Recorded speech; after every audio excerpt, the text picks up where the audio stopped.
자, 오랜만에 하는 거꾸로 수학 강의네요.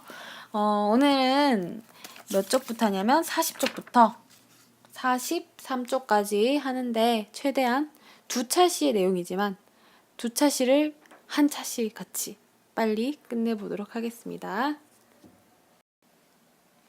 오늘 우리가 공부할 문제는 바로 부피를 비교할 수 있어요입니다. 우리가 부피를 비교할 수 있어요를 하기 전에 정확하게 짚고 넘어가야 될 부분이 있습니다. 바로 우리가 저번에 배웠던 건널비와 그리고 오늘 우리가 배울 부피의 차이점이에요. 건널비와 부피는 어떤 차이점이 있을까? 똑같은 정육면체를 두고 한번 보겠습니다. 우리 정육면체의 건널비 저번 시간에 배웠기 때문에 잘 알 수 있죠. 정육면체에서 건널비라고 하면 어떤 게 건널비인가요? 이 정육면체의 겉을 둘러싸고 있는 모든 면들의 합이었죠. 그래서 정육면체의 건널비라고 하면 이 입체 도형을 둘러싸고 있는 몇 개? 6개의 면들의 넓이의 합이라 그랬습니다. 자, 그럼 우리가 오늘 할 부피는 건널비와 어떤 차이점이 있을까요? 어렵게 생각할 필요가 없어요. 우리가 부피라고 하는 것이 우리가 평상시에 뭐가 더 커? 라고 할 때 큰 것, 그것이 바로 부피입니다. 건널비가 이 입체 도형의 겉부분만의 넓이를 얘기한다면 부피는 이 입체 도형이 공간에서 차지하는 모든 크기, 그러니까 겉과 속을 다 포함하는 거죠. 뭐가 더 커라고 묻는 거라면 우리는 뭐 어떤 것의 건널비가 더 커라고 묻는 게 아니라 뭐의 부피가 더 커라고 묻고 있는 거예요. 우리가 이제까지 더 크다고 생각했던 것들은 부피가 더 큰 것일 것이고 우리가 작은 것이라고 생각했던 것들은 부피가 작은 것일 것입니다. 혹시나 해서 선생님이 네이버에 부피라고 해서 한번 쳐봤어요. 그랬더니 이렇게 사전에 나왔어. 입체 도형이 공간에서 차지하는 크기의 전부를 부피라고 한다라고 되어 있네요. 이 말 자체는 잘 이해가 안 될 수 있어요. 하지만 우리 교과서를 보고 문제를 풀다 보면 부피가 뭔지 확실하게 알 수 있을 겁니다. 자, 교과서 40쪽을 보면 생각열기에 직육면체 모양의 상자들이 4개가 나옵니다. 자, 이 가나다라 4개 중에서 어느 것이 가장 큰지 알아봅시다 라고 되어 있네요. 이게 바로 어떤 게 가장 큰 부피를 차지하고 있느냐, 어느 것의 부피가 가장 큰가의 물음과 같은 거예요.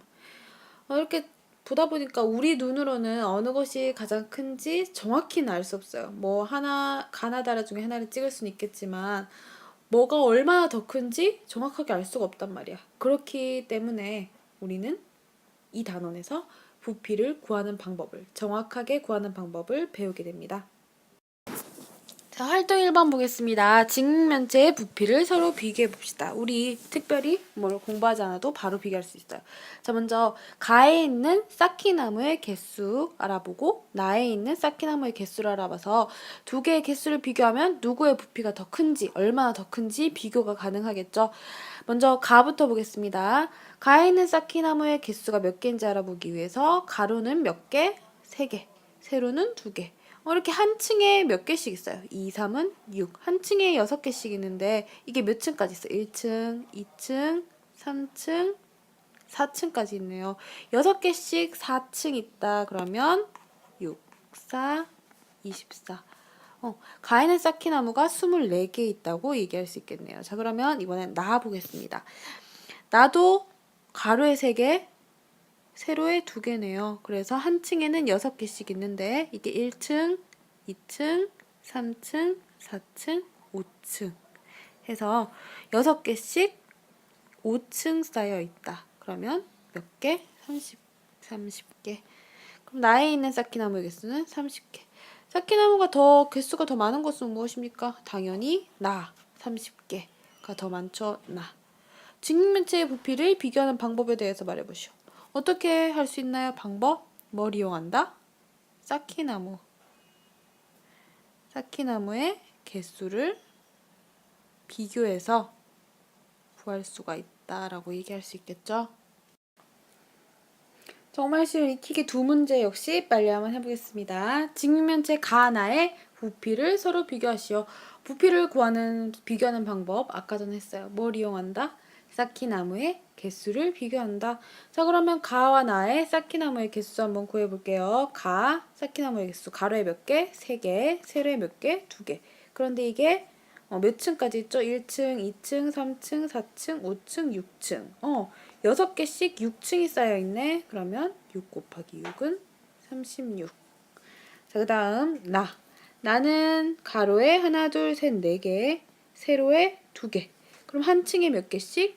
8개씩. 2층, 3층, 4층, 5층. 8개씩 5층 쌓여있네요. 그러면 8, 5, 40. 누가 더 크다고 할 수 있나요? 나의 부피가 더 크다. 자, 계속해서 42쪽 활동 1번 보겠습니다. 이것 역시 다른 문제가 아니에요. 2개의 쌓기나무의 개수를 비교해서 부피를 비교하라는 거예요. 자, 그러면 아까 했던 방법대로 계속해 보겠습니다. 가와 나의 쌓기나무의 개수 구해볼게요. 먼저 밑면에 놓인 쌓기나무의 개수 먼저 구해라 그랬어요. 밑면에 놓인 쌓기나무의 개수. 밑면 보이지 않지만 이것과 같겠죠. 자, 밑면에 놓인 쌓기나무의 개수 가로 몇 개? 4개. 세로 몇 개? 3개. 개수는 4, 3, 12. 자, 이번에는 가의 쌓기나무 전체의 개수를 구해보라고 했어요. 자, 밑면에 12개인데 이렇게 몇 층이 쌓여있는 거예요. 12개씩 1, 2, 3, 4층 쌓여있는 거죠. 그러니까 12 곱하기 4 해서 48. 가에 쌓인 쌓기나무의 개수는 48개다 라고 할 수 있겠네요. 자, 이번에는 나 보겠습니다. 나 역시 밑면에 놓인 쌓기나무의 개수 먼저 볼게요. 밑면에 놓인 쌓기나무의 개수. 자, 가로 5개, 세로 3개. 밑면에 놓인 쌓기나무의 개수는 5 곱하기 3 해서 15개라고 할 수 있겠네요. 자, 그럼 이번에는 나의 전체 쌓기나무의 개수. 밑면에 15개. 15개씩 몇 층 쌓여있죠? 1층, 2층, 3층. 그러니까 15개씩 3층 해서 나의 쌓기나무의 개수는 45개라고 할 수 있습니다. 쌓기나무의 개수가 더 많은 것은 당연히 가죠. 가가 쌓기나무가 더 많고 가의 부피가 더 크구나. 부피 비교까지 할 수 있습니다. 자, 우리 이제까지 사용된 쌓기나무의 개수 어떻게 구했었죠? 가장 먼저 밑면을 구했습니다. 밑면을 구하기 위해서 뭐 곱하기 뭐 했나요? 맞습니다. 가로 곱하기 세로 했었죠. 가로 곱하기 세로 한 다음에 끝나지 않았어. 그 다음 뭐 곱했어요?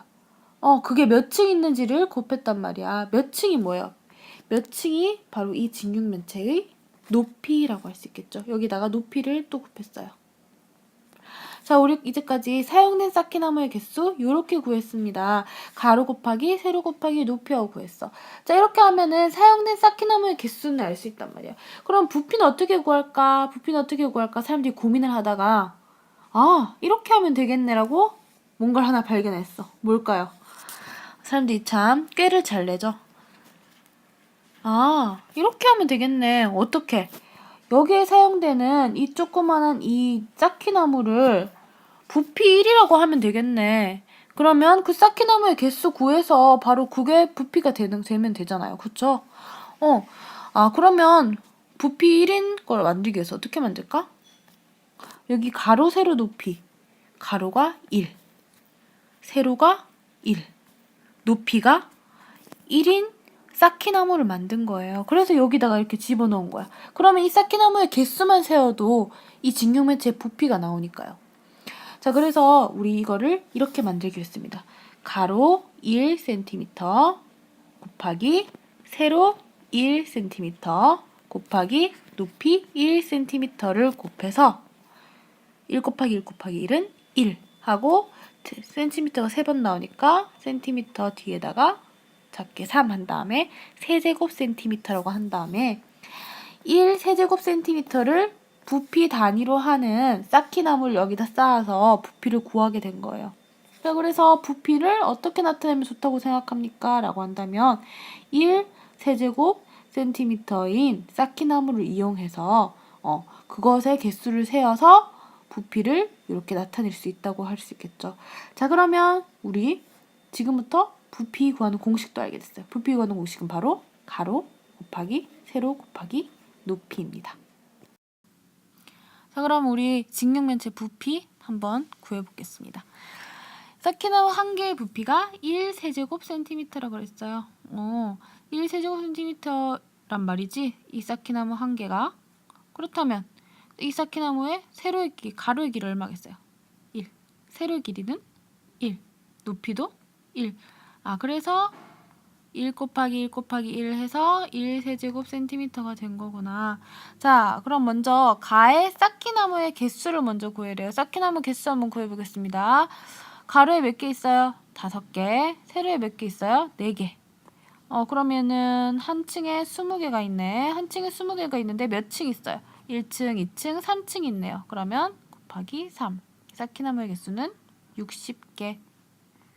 자, 이번에는 부피를 구하라 그랬네. 이번엔 부피를 구해보자. 부피 구하는 공식은 가로 곱하기 세로 곱하기 높이.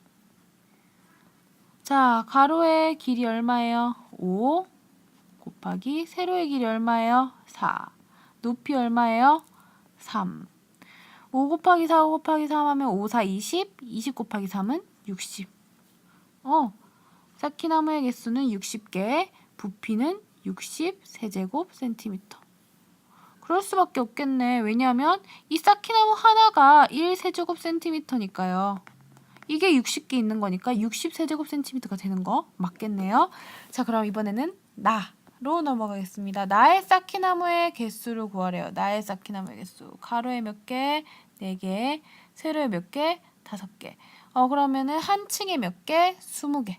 한 층에 20개인데 몇 층? 1, 2, 3, 4층 곱하기 4 하면 되겠네요. 쌓기나무의 개수는 80개가 나왔네. 자, 그럼 이번에는 부피 구하겠습니다. 부피 구하는 공식 가로 곱하기 세로 곱하기 높이에 넣어볼게요. 가로 얼마? 5. 세로 얼마? 4. 높이 얼마? 4. 5, 4, 20. 20 곱하기 4는 80. 80세제곱센티미터. 그렇게 하고 보니까 또 80세제곱센티미터고 80개가 나왔네. 당연한 거죠. 왜? 이 쌓기나무 한 개가 1세제곱센티미터니까 1세제곱센티미터가 80개 있으면 80세제곱센티미터 맞잖아요. 그쵸? 이렇게 부피를 구할 수 있다. 자, 오늘 수업은 여기까지 하고 43쪽에 익히기 문제가 있는데요. 요거는 혼자 풀면 아마 할 수 있을 거예요. 만약에 혼자 풀다가 어렵거나 잘 모르는 점이 생기면 내일 아침에 교과서를 들고 와서 꼭 질문을 하도록 합니다. 오늘 강의가 조금 길어졌는데 오랜만에 수업하느라고 수고 많았고요. 내일 봅시다.